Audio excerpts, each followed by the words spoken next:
ሰንበት ትምህርት ቤት ግን ቄስ ለመሆን ሳይሆን ክርስቲያን ለመሆን አማይ ለመሆን የምንማርበት ክፍል ነው።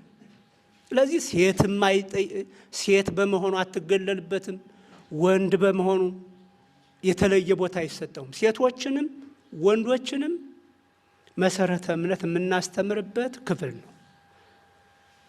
ምዕመናን እንዲበዙ የምናደርግበት ክፍል ማለት ሰንበት ትምህርት ቤት ነው። የአብነት ትምህርት ቤት እንዳልኳችሁ ተጨምቆ በጣም ጥቂቶች የሚራቀቁበት ነው። ሰንበት ትምህርት ቤት ግን አጠቃላይ የክርስቲያን ልጆች ሁሉም የሚገኙበት ነው። ከዛ አንጻር ስናየው 1000 ሕፃናት ናቸው ቆቦ ከተማ ላይ ያሉን። በእውነት 1000 ሕፃናት ናቸው። ቁጠሯቸው እናንተ ብዛታቸውን፣ በጣም ብዙ ናቸው። ለምንድን ነው ግን የማይማሩ?